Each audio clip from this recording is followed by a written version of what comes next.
2 குழந்தைகள். இதன் ஆசிரியர் ஜெயகாந்தன் அவர்கள்.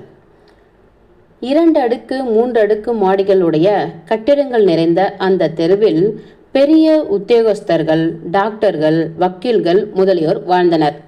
அது மட்டுமல்லாமல் அநேகமாக ஒவ்வொரு வீட்டிற்கும் பக்கத்திலும் சற்று தள்ளியோ நெருங்கியோ அமைந்துள்ள கொட்டகைகளில் மாடுகள், பசுக்கள் வசித்தன. சில கொட்டகைகளை கார்கள் கூட இருந்தன. சேதமானது, சேதம் அல்லாதது யாவற்றுக்கும் இடம் கொடுத்த அந்த தெரு சிவப்பிக்கும் அவள் மகன் சோனையாவுக்கும் இடம் தந்ததில் ஆச்சரியம் ஒன்றும் இல்லை என்று சொல்லிவிட முடியாதுதான். முதலில் ஒவ்வொரு வீட்டு திண்ணையில இருந்தும் அவளையும் அவள் குழந்தையையும் விரட்டினார்கள். பிறகு அந்த ரிட்டையர்டு சப் ரெஜிஸ்டர் சுப்பு ஐயரின் மனையாள் தயவின் பேரில் அவள்கள் வீட்டுக்கு பக்கத்தில் இருந்த மாட்டுக்கொட்டகையில் இடம் பிடித்தாள் சிவப்பி. மழை என்றும் குளிர் என்றும் இயற்கை கொடுக்கும் தாக்குதல்களுக்கு அரணாய் அமைந்தது அந்த கொட்டகை. தினசரி அந்த மாட்டுக்கொட்டகையை அவள் சுத்தம் செய்வாள். அவள் படுத்துக்கொள்ளும் இடத்தை அவள் சுத்தம் செய்து கொள்கிறாள். அதற்கு போய் யாராவது காசு கொடுப்பார்களா என்ன? பகல் பொழுதெல்லாம் இடுப்பில் பிள்ளையை சுமையுடன் அந்த தெருவின் கோடியில் உள்ள விறகு கடையில் அவளை பார்க்கலாம். விறகு சுமை கிடைத்துவிட்டால் பிள்ளை சுமை இறங்கிவிடும். அவள் கையில் காலனாவோ இல்ல முறுக்கோ வாங்கி கொடுத்து அங்கேயே மரத்தடியில் குந்தியிருக்க சொல்லிவிட்டு ஓடிவிடுவாள். பிள்ளையை விட்டுவிட்டு போகும் துடிப்பில் சுமையுடன் ஓட்டமாய் ஓடி ஒரு நொடியில் திரும்புவாள். சோனையாவும் புத்திசாலித்தனமா அம்மா வரும் வழியை பார்த்தவாறே உட்கார்ந்திருப்பான். அதுவரை முறுக்கை கடிக்கவே மாட்டான். தாயை கண்டதும் ஒரு சிரிப்பு மலரும். அவளும் ஓடி வந்து பிள்ளையை தூக்கி முத்தமிடுவாள். தாய் உள்ளம் அந்த பிரிவை கூட தாங்க முடியாதது என்பது அவள் தவிப்பில் தெரியும். கையில் உள்ள முறுக்கை தாயின் வாயில் வைப்பான் சிறுவன். அவள் கொஞ்சம் கடித்து அதை எடுத்து அவன் வாயில் வைத்து, நீ தின்னுடா செல்லம் என்று சொன்ன பிறகுதான் தின்பான். விறகு சுமை இல்லாத நேரங்கள்ல கடை தெருவில் சென்று கடைகளில் தானியம் புடைப்பாள். மாலை நேரத்தில் அந்த பெரிய தெருவின் ஒரு மூலையில் மரத்தடியில் 3 கற்களை சேர்த்து அடுப்பு மூட்டி சோறு சமைத்து தானும் தன் மகனும் உண்ட பின் மாட்டுக்கொட்டகையில் வைக்கோல் பரப்பி நித்திரை கொள்வாள். அந்த தெருவில் எல்லா வீட்டுக்கும் அவள் வேலை செய்வாள். அதிலும் சுப்பு ஐயர் வீட்டுக்காரர்களுக்கு அவளிடம் தனி சலுகை. அவளும் மற்ற வீட்டுக்காரர்களிடம் செய்யும் வேலைக்கு கூலியாக காசு பெறுவது உண்டு. சுப்பு ஐயர் வீட்டில் எப்பொழுதாவது அவர் மனைவி கொடுத்தாலும் கூட வாங்குவதில்லை. அவள் செய்யும் வேலைகளுக்காக மீந்து போன சோறு, கறி, குழம்பு வகையறாக்கள் அவளை சாரும். சுப்பு ஐயர் வீட்டில் அவளாக கேட்டு வாங்குவது மத்தியான நேரத்தில் ஒரு குவளை சோறு வடித்த கஞ்சி மட்டும்தான். அந்த கஞ்சியில் அவளுக்கு அபரிதமான சுவை. சுப்பு ஐயர் வீட்டு கிராமத்தில் இருந்து நெல் வருகிறது. நல்ல வீட்டு அரிசி, பச்சரிசி கஞ்சி மணக்கும். அவளுக்கு குடிக்க குடிக்க அது இனிக்கும். எந்த வேலை எப்படி போனாலும் 10-11 மணிக்கு ஐயர் வீட்டு வாசற்படியில் தகர குவளையும் கையுமாக வந்து நின்று விடுவாள். சுப்பு ஐயர் திண்ணை அருகே ஈசி சேரில் சாய்ந்திருக்கிறார். கையில் உள்ள விசிறி லேசாக அசைகிறது. திண்ணையில் தகர குவளையின் சப்தம் கேட்கவே ஐயர் நிமிர்ந்து பார்க்கிறார். அடியே, உன் ஸ்வீகாரம் வந்திருக்கா பாரு. சுப்பு ஐயருக்கு சிவப்பியை பார்த்தா கொஞ்சம் பிடிக்காது. மனைவி அவளிடம் பிரியமாய் இருப்பதே அதற்கு காரணம். தனது வெறுப்பை எப்படி எப்படி எல்லாம் காட்டிக்கொள்வாரோ. என்னடா பயலே, வயசு 4 ஆகுதோன்னோ, இன்னும் என்ன ஆயி இடுப்பை விட்டு இறங்க மாட்டேங்கிற? நீயும் போய் விறகு தூக்கிறது தானே? எப்ப பார்த்தாலும் சவாரி தான். நாளைக்கு நடந்து வரலன்னா உன்னை என்ன செய்கிறேன் பாரு என்று வேடிக்கை பேசவே சிவப்பி மகிழ்ந்து போனாள். ஐயர் தன் பிள்ளையை கொஞ்சிவிட்டார் என்ற நினைப்பில் சோனாவை முத்தமிட்டாள். அதற்குள் சுப்பு ஐயரின் மனைவி உள்ளே இருந்து கஞ்சியில் உப்பை போட்டு கலக்கி கொண்டே வந்தாள். திண்ணை ஓரமாய் ஒதுங்கி எட்டி நின்றவாறே புடவையை சேர்த்து பிடித்து கொண்டு சிவப்பி கையிலேந்தி நிற்கும் தகர குவளையில் அவள் கஞ்சையை வார்க்கும்போது ஈசி சேரில் சாய்ந்திருந்த சுப்பு ஐயர் நிமிர்ந்து உட்கார்ந்து கூர்ந்து கவனித்தார். கஞ்சியிலிருந்து ஒரு பருக்கை விழுவது தெரிந்ததோ போச்சு, அவ்வளோதான். ஐயர் வீட்டு அம்மா இருந்த இருப்பும் இந்த கஞ்சி தண்ணிக்கு கூட வக்கில்லாம அவள் அப்பன் அடித்த லாற்றியும் வம்ச பரம்பரையாக குலமுறை பற்றி பேச ஆரம்பித்திடுவார். என்னடி இது, லொடக்குன்னு கொட்டித்த என்று புருவத்தை உயர்த்தினார். அம்மாளுக்கு எரிச்சல் பற்றி கொண்டு வந்தது. காட்டுடா, ஐயர்கிட்ட கொண்டு போயே காட்டு, கையை விட்டு துழாவி பாருங்கோ, இந்த ஆத்த சொத்தெல்லாம் கொண்டு போய் கொட்டிட்டேனோ இல்லையோ, இவர் துப்பு கண்டுபிடிக்கிறார் என்று இறைந்துவிட்டு உள்ளே போனாள். ஒண்ணுமில்ல சாமி, வெறும் கஞ்சி ஆடை என்று அதை விரலால் எடுத்து காட்டி தூக்கி எறிந்தாள் சிவப்பி. அடியே அசடே, அதை எரிஞ்சிட்டிய, அதிலே தான் வைட்டமின் பி இருக்கு. எனக்கு அது ஒன்றும் வேணாம் சாமி என்று கஞ்சி குவளையுடன் நகர்ந்தாள் சிவப்பி. அவள் போவதையே பார்த்து கொண்டிருந்து விட்டு ஐயர் தனக்குள் சொல்லி கொண்டார். கஞ்சி தண்ணியை குடிச்சிட்டு என்ன தெம்பா இருக்கா, அதிலே தான் சத்தெல்லாம் இருக்கு என்று முணங்கிய பின் உரத்த குரலில், அடியே இனிமே சோத்த வடிக்காத, பொங்கிப்பிடு, அதில் தான் சத்தெல்லாம் இருக்கு, உடம்புக்கு ரொம்ப நல்லது என்று சொன்னாள். ஆமாம், இப்போ இருக்கிற சத்தே போரும் என்று சலித்து கொண்டு உள்ளே போனாள் அம்மாள். அம்மாள் எத்தனை தடவைகள் சலித்து கொண்டாலும் ஐயருக்கு சிவப்பியை பார்க்கும் போதெல்லாம் லோகத்தில் இருக்கும் சத்தெல்லாம் தான் வீட்டு கஞ்சி தண்ணீரில் தான் இருப்பதாக தோன்றும். ராமநாதபுரம் ஜில்லாவிலிருந்து பஞ்சம் பிழைப்பதற்காக மதுரை வந்தவள் சிவப்பி. பெயரளவில் சிவப்பி, கரிய ஆகுருதி, ஆரோக்கியமும் திடமான உடற்கட்டும் உடைய அவள் பஞ்சத்தில் அடிபட்டு இந்த நகரத்துக்கு வந்தவள்தான் என்றாலும் இங்கு உள்ளவர்கள் கண்டு வியக்கும்படிதான் இருந்தது அவள் உடல் வனப்பு. செழிப்பாக இருக்கும் பூமியில் வளமாக வாழும் வாய்ப்பு கிட்டிருந்ததால் நிச்சயம் இவளால் முரம் கொண்டு புலியை விரட்டியிருக்க முடியும். ஆனால் இப்பொழுது முரங்கொண்டு தானியங்கள் புடைப்பதும் கூலிக்கு விறகு சுமப்பதுமாய் உழைத்து தானும் கருப்பையா தேவனின் வாரிசாக திகழ்ந்து தன் சிரிப்பிலும் புன்னகையிலும் அவள் கணவனின் சாயல் காட்டி ஆறுதல் தரும் 4 வயது மகனான சோனையாவும் வயிறு வளர்ப்பதுதான் அந்த மரத்தின் உடல் வலு புரியும் மகத்தான சாதனை.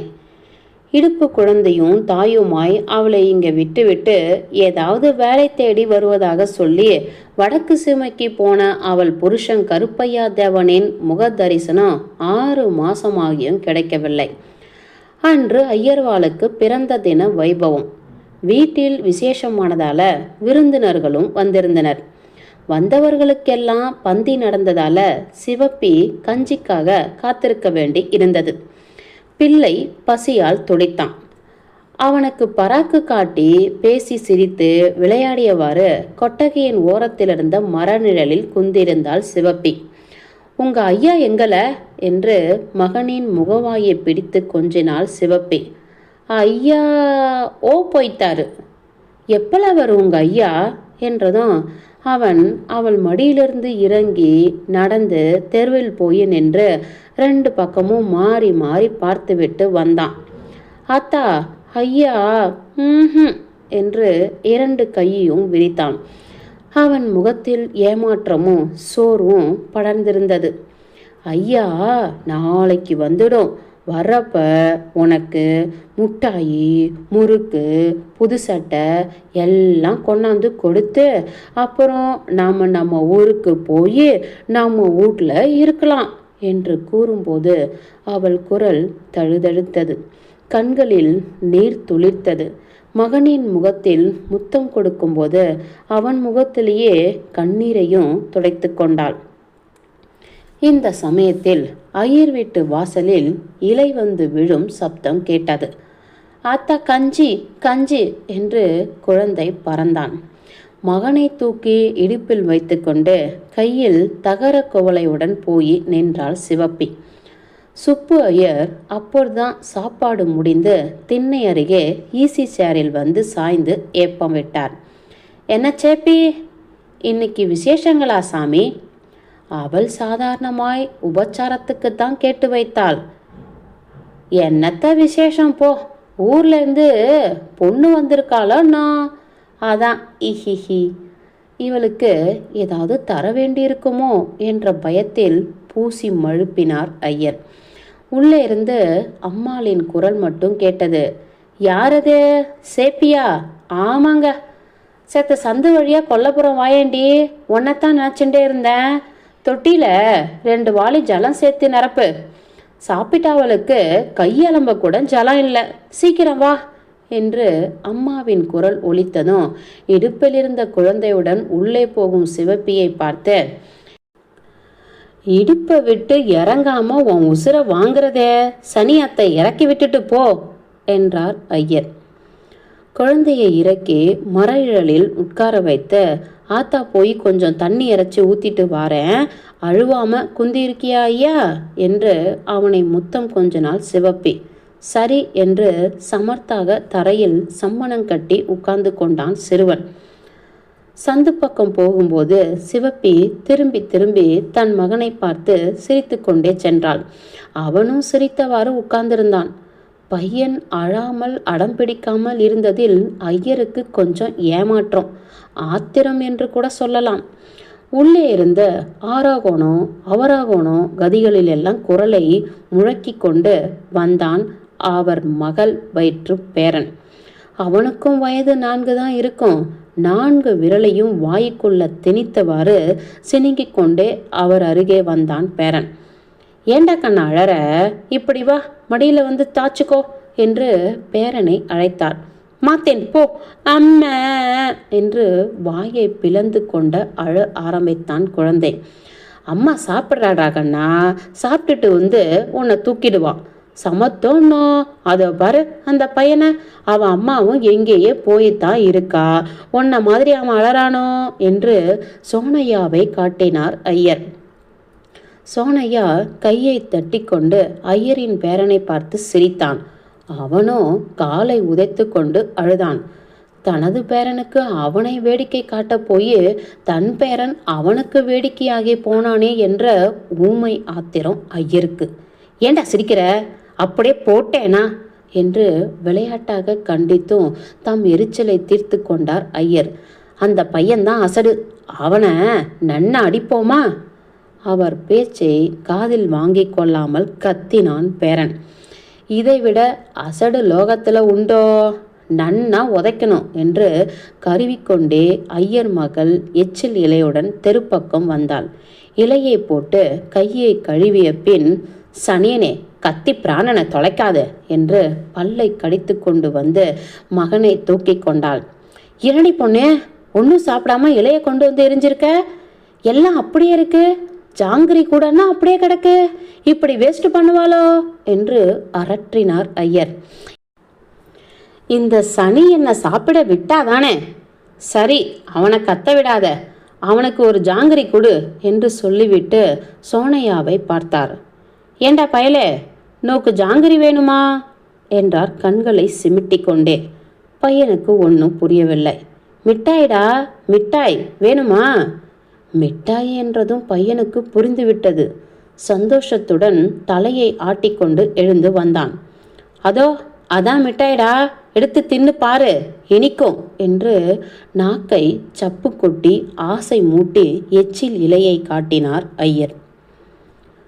சோனையா தனது பிஞ்சு கரங்களால் எச்சில் இலையில் கிடக்கும் துண்டு ஜாங்கிரியை எடுத்து வாயில் வைத்து சுவைத்தான்.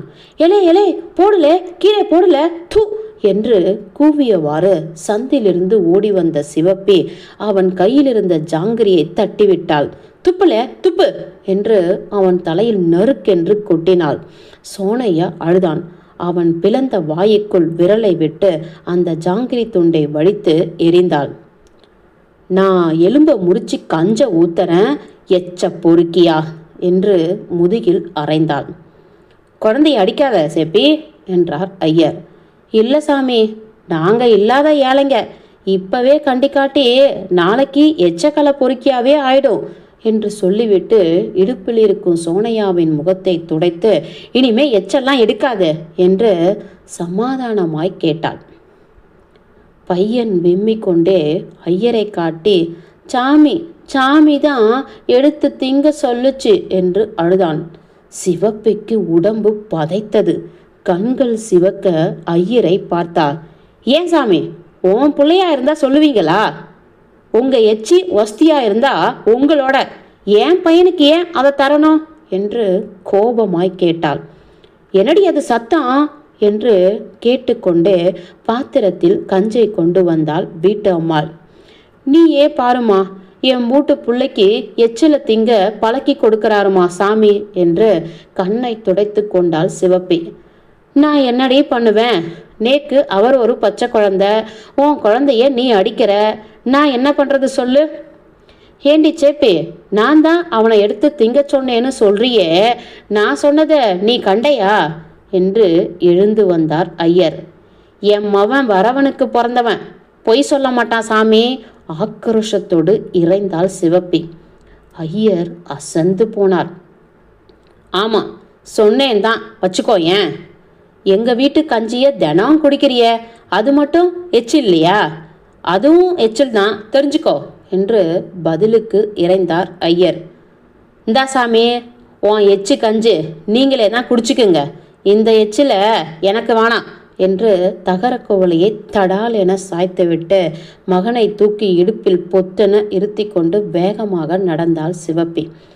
இதையெல்லாம் பார்த்து கொண்டிருந்து மனம் பொறுக்காமல், எல்லாம் என் கர்மம் என் கர்மா என்று தலையில் அடித்து கொண்டு உள்ளே போனாள் ஐயரின் மனைவி. உள்ளே தோட்டத்தில் தொட்டி நிறைய சிவப்பியின் உழைப்பால் நிறைந்திருந்த தண்ணீரையும் பாத்திரம் நிறைய அவளுக்காக எடுத்து வைத்திருந்த சோற்றையும் குழம்பையும் பார்த்த அம்மாளுக்கு கண்கள் கலங்கி போயின. அடியே பாத்தியோ, நம் மாத்து கஞ்சியை குடிச்சு வந்த கொழுப்புடா, இனிமே அவளுக்கு கஞ்சி ஊத்தப்படாது சொல்லிட்டேன். நாளையிலிருந்த சாதத்தை வடிக்காத, பொங்கிப்பிடு, அதுல தான் சத்து இருக்கு என்ற ஐயரின் வழக்கமான பல்லவி தென்னையிலிருந்து சற்று கண்டிப்பான குரலில் ஒலித்தது. மறுநாள் ஐயர் வீட்டில் சோற்றை வடித்தார்களோ பொங்கினார்களோ, ஆனால் வழக்கமாக கஞ்சி வாங்க வரும் சிவப்பியை மட்டும் மறுநாள் என்ன, அதன் பிறகு ஒரு நாளும் அந்த தெருவில் காணவில்லை. முற்றும்.